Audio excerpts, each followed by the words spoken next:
Hello mọi người. Hôm nay anh em chúng tôi sẽ đi chăn bò nha mọi người nha. Hôm nay chăn bò dưới ruộng nha. Tây Nguyên này nông lắm nha mọi người. Bop, bada bop, boom, pow. Nha. Cho bò uống nước nha mọi người.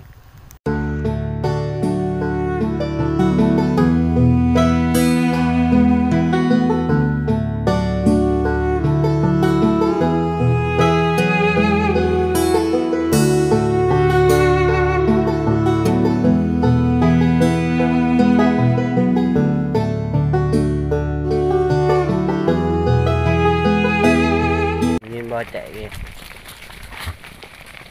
Ôi vui quá ha. Đó, nó chạy vui quá. Ôi đường nước bây giờ mùa này nước có thôi nha. Nước ở trên kia. Ôi.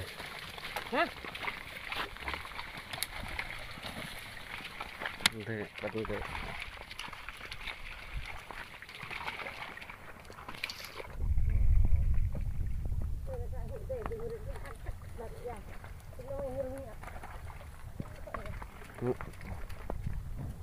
Nhiều con nước ơi, nhanh bò đi trên này á, trên bờ á, mày đi xuống dưới.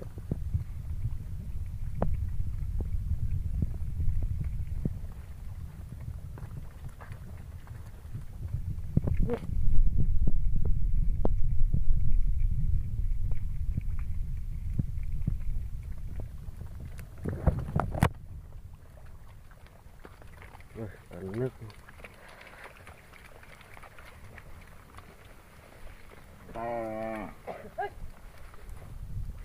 hey hey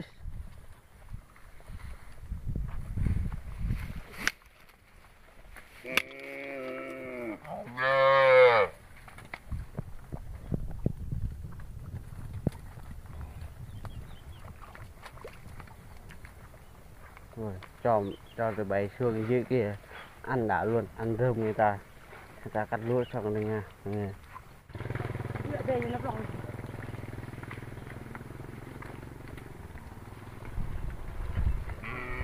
Đấy, đặt đây rồi nha, ăn xung quanh đây thôi nha mọi người. Đấy,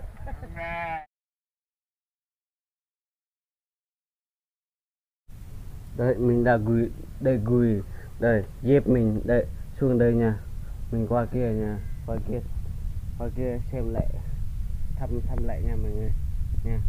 Đấy, cây cầu này đây vẫn còn nhưng mà nước bữa nay là sắp hết mùa rồi, nước lên sâu nha mọi người. Chắc hết năm nữa là thôi luôn, không có nước luôn.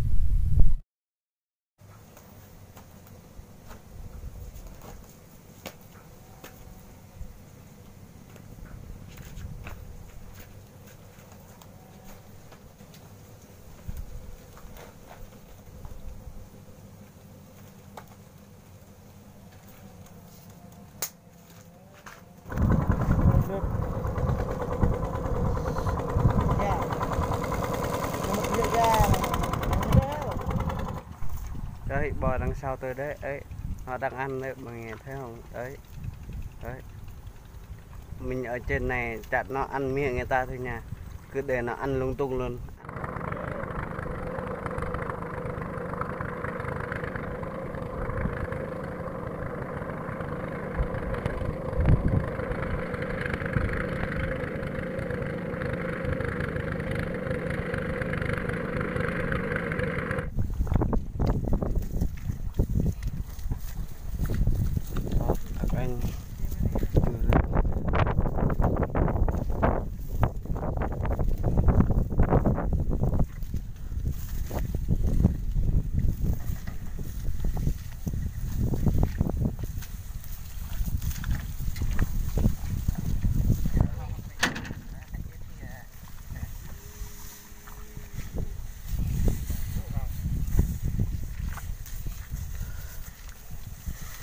Đây mọi người, đấy người ta kéo lên nha, người ta cột như thế này nè, người ta kéo lên cái này thôi, không để chân này nặng là banh nó xuông là không được nha. Đấy mọi người đó, chừng này rồi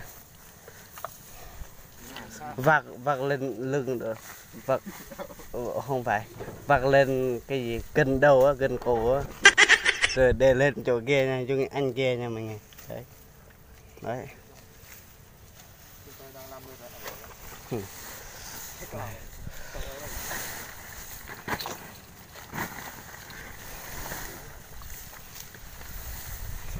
Còn lúa của anh em chúng tôi hết rồi nha mọi người. Còn một ngày này nữa, ngày này tôi chăn bò không rạch nha mọi người. Lúa đông xuân là cắt hết rồi, còn lúa chúng tôi thôi, lúa gre thôi nha mọi người.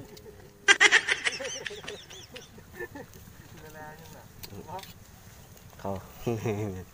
Nào giật ngại tí bánh bạ. Đây anh đây ơi, anh này quá mạnh rồi. Đấy đấy làm phát thôi đấy.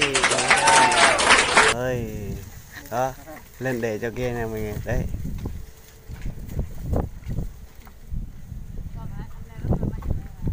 đúng rồi, anh đây khỏe như trâu nha mọi người. Người Gia Rai khỏe như trâu nha mọi người.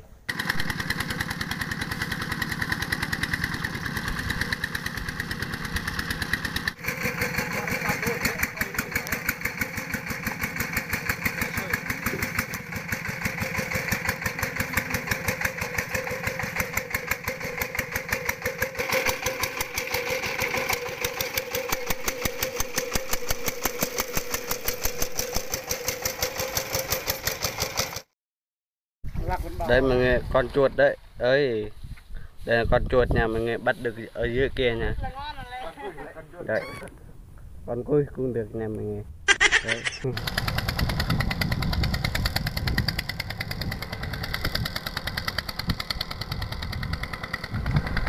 Đây mọi người lại đi chuyển tiếp với nhà mọi người. Mấy anh đi chuyển tiếp với nha mọi người. Lúa người ta ở kia, lúa gray vẫn còn nha mọi người. Giờ anh em chúng tôi qua kia lúa bò lại về đây nha mọi người. Kiếm chỗ nào lúa người ta hết nha mọi người. Đấy con chim bay này ơi, bay bay bay.